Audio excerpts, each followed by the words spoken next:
Hey guys, how are you doing? Welcome to my third day spoken English challenge. This is Akram and I'm the one who will be going to teach you spoken English to Tamil. Anyway, are you guys ready to learn?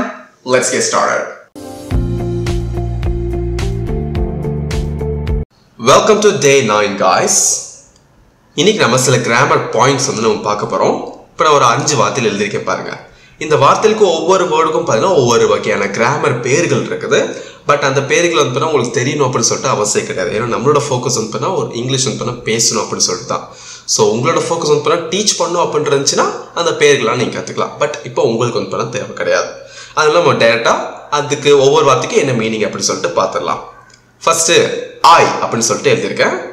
ஐ அப்படின்னா தமிழில் நான். இந்த வார்த்தை நம்ம பல தடவை நம்ம லெசன்ஸே பார்த்தீங்கன்னா படிச்சிருப்போம். இப்போ இதை பேஸ் பண்ணி ஒரு எக்ஸாம்பிள் சென்டென்ஸ் நம்ம பார்ப்போம். I eat. I eat அப்படின்னா என்றால் என்ன அர்த்தம்? நான் சாப்பிட்றேன். ரைட்டா? நான் சாப்பிட்றேன். அடுத்த வார்த்தை மீ அப்படின்னு சொல்லிட்டு வருது. இதுக்கான தமிழ் அர்த்தம் என்னை அப்படின்னு அர்த்தம். இப்போ இந்த என்னை பேஸ் பண்ணி ஒரு இங்கிலீஷ் எக்ஸாம்பிள் பார்த்தோம்னா ராஜா கால்டு மீ. ராஜா கால்டு மீ அப்படின்னா ராஜா என்னைய கூப்பிட்டான். அப்ப என்னைன்னு வருதா? ராஜா என்னை கூப்பிட்டான். அடுத்த வார்த்தை மை. மை என்றால் என்னுடைய அப்படின்னு சொல்லிட்டு அர்த்தம். இதற்கான எக்ஸாம்பிள் பார்த்தோம் அப்படின்னா this is my pen. This is my pen. இது என்னுடைய பேனா அப்படின்னு சொல்றோம். This is my pen. என்னுடைய வந்துச்சா? அடுத்த வார்த்தை mine. இதற்கான அர்த்தம் என்னுடையது அப்படின்னு சொல்லிட்டு அர்த்தம். அண்ட் இதை பேஸ் பண்ணி ஒரு எக்ஸாம்பிள் பார்த்தோம்னா this book is mine. இந்த புத்தகம் என்னுடையது. கரெக்டா வந்துச்சா? அடுத்த வார்த்தை myself. இதற்கான அர்த்தம் நானே அப்படின்னு அர்த்தம். இப்போ எக்ஸாம்பிளுக்கு இதை பேஸ் பண்ணி பார்த்தோம்னா I hurt myself. நானே காயப்படுத்திக்கிட்டேன் அப்படின்னு சொல்லிட்டு சொல்றோம். I hurt myself. அடுத்த வார்த்தை பை கூட சேர்த்து இந்த வார்த்தை சொல்லும் போது by myself அப்படின்னு சொல்லும் போது தமிழ் அர்த்தம் நானாகவே அப்படின்னு சொல்லிட்டு மாறிடுது.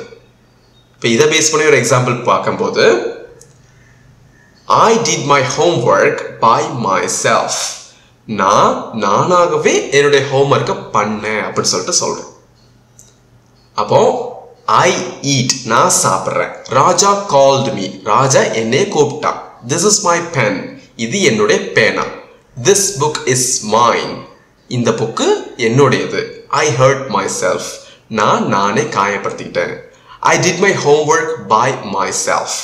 நானாகவே என்னுடைய ஹோம்ஒர்க் வந்து பண்ணேன் அப்படின்னு சொல்லிட்டு சொல்றோம். இப்போ யூ இந்த சீக்வன்ஸை பத்தி நம்ம படிப்போம். இப்போ யூ அப்படின்ற இந்த வேர்டு இருக்குல்ல, இது நம்ம சப்ஜெக்ட்லையும் யூஸ் பண்ணுவோம், ஆப்ஜெக்ட்லையும் யூஸ் பண்ணுவோம். அதனால ரெண்டு அர்த்தங்கள் வரும். ஃபர்ஸ்ட் உன்னை அப்படின்னு சொல்லிட்டு இந்த அர்த்தமும் இருக்கு, நீ அல்லது நீங்கள் இந்த அர்த்தமும் இருக்குது. நீங்கள் அல்லது நீ, ஏன்னா இங்கிலீஷ்ல ரெண்டுமே ஒண்ணுதான். மரியாதை அற்றது மற்றும் மரியாதை. அப்போ உன்னை, உங்களை, நீ, நீங்கள் 4 வார்த்தை இந்த யூ அப்படின்ற ஒரு வேர்டுக்கு இருக்கு. இதுக்கான எக்ஸாம்பிள் பார்த்தோம்னா I called you. நான் உன்னைய கூப்பிட்டேன் அப்படின்னு சொல்றோம். I called you. நான் உன்னைய ஃபோன் பண்ணேன், நான் உன்னைய கூப்பிட்டேன் அப்படின்னு சொல்லிட்டு வரும். அடுத்து your அப்படின்னு சொல்லிட்டு நம்ம போடும்போது அதோடைய மீனிங் உன்னுடைய அப்படின்னு சொல்லிட்டு அர்த்தம். எக்ஸாம்பிளுக்கு this is your bike. இது உன்னுடைய பைக் அப்படின்னு சொல்லிட்டு சொல்றோம். அல்லது இது உங்களுடைய பைக். அது பக்கத்துல எஸ் சேர்த்தீங்கன்னா yours, உன்னுடையது அப்படின்னு சொல்லிட்டு மாறிடுது. எக்ஸாம்பிளுக்கு this pen is yours. இந்த பேனா உன்னுடையது அல்லது இந்த பேனா உங்களுடையது அப்படின்னு அர்த்தம். அடுத்த வார்த்தை yourself ன்னு சொல்லும் போது நீயே அப்படின்னு அர்த்தம் வரும், இல்லாட்டி நீங்களே அப்படின்னு அர்த்தம் வரும். இதை பேஸ் பண்ணி ஒரு எக்ஸாம்பிள் பார்த்தோம்னா you hurt yourself. நீயே காயப்படுத்துற அப்படின்னு சொல்ற மாதிரி அர்த்தம் வரும். அல்லது நீங்களாவே காயப்படுத்திட்டீங்க. by yourself சொல்லும் போது நீயாகவே அப்படின்னு சொல்லிட்டு ஆயிடுது. எக்ஸாம்பிள் சொல்றதா you did your homework by yourself. நீயாகவே உன்னுடைய ஹோம்ஒர்க்கை பண்ண அப்படின்னு சொல்லிட்டு நம்ம சொல்றோம். அல்லது நீங்களாவே உங்க ஹோம்ஒர்க்கை பண்ணீங்க அப்படின்னு சொல்லிட்டு நம்ம சொல்றோம். அதுதாங்க இந்த யூ சீக்வன்ஸ். அப்ப யூ அப்படின்னா உன்னை, உங்களை, நீங்க. யார் அப்படின்னா உன்னுடைய, உங்களுடைய. அடுத்து யார்ஸ் அப்படின்னா உங்களுடையது. yourself அப்படின்னா நீயே, நீங்களே. by yourself அப்படின்னா நீயாகவே நீங்களாகவே. இப்போ he ஓட சீக்வன்ஸை பற்றி நம்ம கற்றுப்போம். he அப்படின்னா வந்து தமிழில் அவன் அப்படின்னு அர்த்தம். இப்போ இதை பேஸ் பண்ணி ஒரு எக்ஸாம்பிள் பார்த்தோம்னா he is eating, இதுக்கான அர்த்தம் அவன் சாப்பிட்றான் இல்லாட்டி அவன் சாப்பிட்டுட்டு இருக்கான் அப்படின்னு சொல்லிட்டு மீனிங் வரும். அடுத்த வார்த்தை him அப்படின்னா வந்து அவனை. இதை பேஸ் பண்ணி ஒரு எக்ஸாம்பிள் பார்த்தோம்னா I called him, நான் அவனை கூப்பிட்டேன் அல்லது நான் அவனை கால் பண்ணேன் அப்படின்னு சொல்லிட்டு மாறும். அடுத்து his அப்படின்னா என்ன அர்த்தம்? அவனுடைய. அவனுடைய அப்படின்ற இதை பேஸ் பண்ணி ஒரு எக்ஸாம்பிள் நம்ம இங்கிலீஷ் மேக் பண்ணோம்னா this is his pen, this is his pen அப்படின்னா என்ன அர்த்தம்? இது அவனுடைய பேனா அப்படின்னு சொல்லிட்டு அர்த்தம்.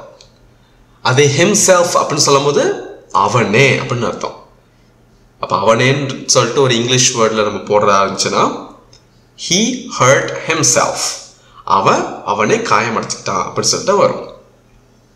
அதே வந்து by போடுங்க முன்னாடி, by himself அப்படின்னு சொல்லும் போது அவனாகவே அப்படின்னு சொல்லிட்டு மாறும். அப்போ he did his homework by himself அப்படின்னு சொல்லும் போது அவனுடைய ஹோம்ஒர்க்கை அவனாவே பண்ணான் அப்படின்னு சொல்லிட்டு வரும். அப்போ he is eatingனா அவன் சாப்பிட்டுட்டு இருக்கான். I called him, நான் அவனை கால் பண்ணேன். This is his pen, இது அவனுடைய பென். He hurt himself, அவனை காயப்படுத்திட்டான். He did his homework by himself, அவனுடைய ஹோம்ஒர்க்கை அவனாவே பண்ணான் அப்படின்னு சொல்லிட்டு மீனிங் ஆகும். அடுத்து நம்ம she உடைய சீக்வன்ஸ் வந்து படிப்போம். she என்றால் என்ன அர்த்தம்? அவள் தமிழ்ல, ரைட்டா? இப்போ இதை பேஸ் பண்ணி ஒரு எக்ஸாம்பிள் நம்ம காட்டணும்னா she cooks, அவ சமைக்கிறாள் அப்படின்னு சொல்லிட்டு வரும். அடுத்த வார்த்தை her, herனா தமிழ்ல அவளை. அவளை அப்படின்ற பேஸ் பண்ணி நம்ம வந்து எக்ஸாம்பிள் போடுறா இருந்துச்சுன்னா I called her, நான் அவளை கால் பண்ணேன் அப்படின்னு சொல்லிட்டு வரும். இல்லாட்டி நான் அவளை கூப்பிட்டேன். அடுத்த வார்த்தை எஸ் பக்கத்தில் ஆட் பண்ணுங்க, hers. இதற்கு என்ன அர்த்தம்? அவளுடையது அப்படின்னு சொல்லிட்டு அர்த்தம். இப்போ இதை பேஸ் பண்ணி ஒரு எக்ஸாம்பிள் பார்க்குறாங்க. This pen is hers, இந்த பேனா அவளுடையது அப்படின்னு சொல்லிட்டு அர்த்தம். அடுத்த வார்த்தை herself அப்படின்னா என்ன அர்த்தம்? அவளே அப்படின்னு சொல்லிட்டு அர்த்தம் வரும், ரைட்டா? இப்போ இதை பேஸ் பண்ணி எக்ஸாம்பிள் நம்ம பார்த்தோம்னா she hurt herself, அவளே அப்படின்னா காயப்படுத்திக்கிட்டா அப்படின்னு சொல்லிட்டு அர்த்தமாகும். அதே முன்னாடி by போட்டீங்கன்னா by herself, அவளாகவே அப்படின்னு சொல்லிட்டு அர்த்தமாகும்.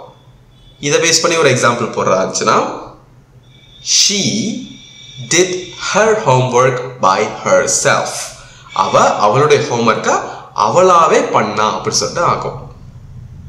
சரி, அப்போ she cooks அர்த்தம் அவ சமையல் பண்றான். I called her, நான் அவளை கால் பண்ணேன். This pen is hers, இந்த பேனா அவளுடையது. She hurt herself, அவளே காயப்படுத்திட்டா. She did her homework by herself, அவளுடைய ஹோம்ஒர்க்கை அவளாவே பண்ணா. அப்ப ஷீனா ஹர்னா அவளை, hers அவளுடையது, herself அவளே, by herself அவளாவே அப்படி சொல்லிட்டு வரும். அடுத்து நம்ம V ஓட சீக்வன்ஸ் வந்து படிப்போம். ஸோ V அப்படின்னா தமிழ்ல நாங்க அப்படின்னு அர்த்தம், ரைட்டா? இப்போ இதை பேஸ் பண்ணி ஒரு எக்ஸாம்பிள் சொல்றதா we are teachers, அப்ப நாங்க ஆசிரியர்கள் அப்படின்னு சொல்லிட்டு அர்த்தமாகுது. அடுத்த வார்த்தையான our அப்படின்னா என்ன தமிழ்ல? எங்களுடைய அப்படின்னு சொல்லிட்டு அர்த்தம்.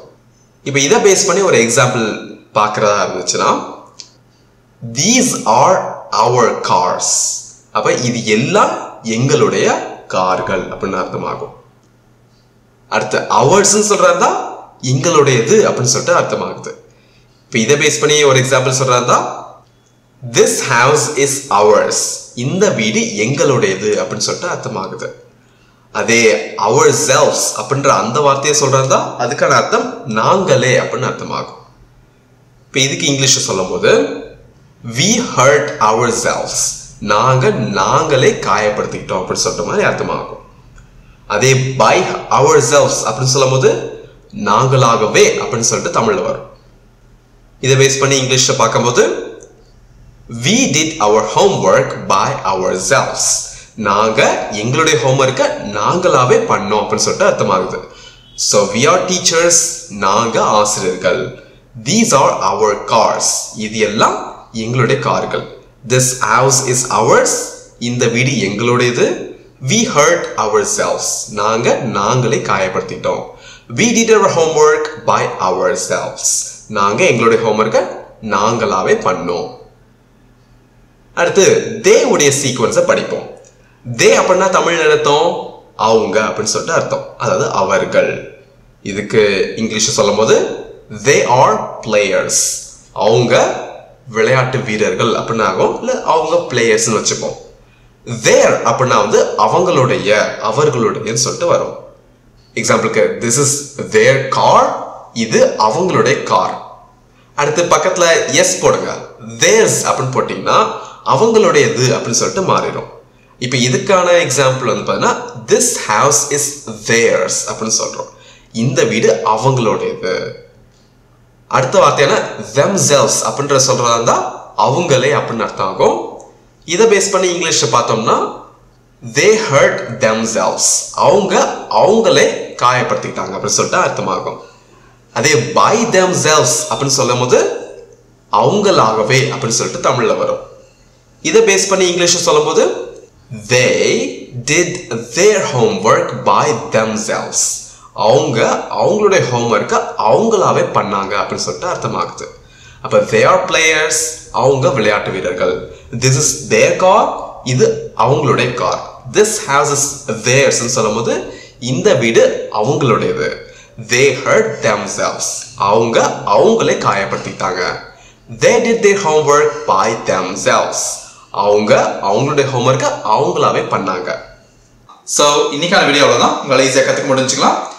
இந்த மாதிரி வந்து உங்களுக்கு இங்கிலீஷ் வந்து ஃபுல்லாக கற்றுக்கணும் அப்படின்னு சொல்லிட்டு ஆசைப்பட்டீங்கன்னா நீங்கள் என்னோட ஆன்லைன் கோர்ஸ் வந்து சேரலாம். ஸோ சப்போஸ் சில பேருக்கு வந்து இந்த மாதிரி வீடியோஸ் மூலமாக கற்றுக்கிறத விட ஒரு கைடு இருந்தால் பெட்டராக இருக்கும் அப்படின்னு சொல்லிட்டு தோன்றவங்களுக்கு சூட்டபிளான கோர்ஸ் நம்ம கிட்ட இருக்கு. ஸோ யாருக்கு வந்து என்ரோல் பண்ணணும் அப்படின்னு சொல்லிட்டு ஆசையாக இருக்கும் அவங்க வந்து கீழே தர வாட்ஸ்அப் நம்பர் கான்டாக்ட் பண்ணுங்க 9789960549. இந்த நம்பர் கான்டாக்ட் பண்ணி நீங்கள் இங்கிலீஷ் வந்து கற்றுக்கோங்க. ஸோ நெக்ஸ்ட் வீடியோவில் மீட் பண்ணுவோம். See you guys on the next video. Until then, bye.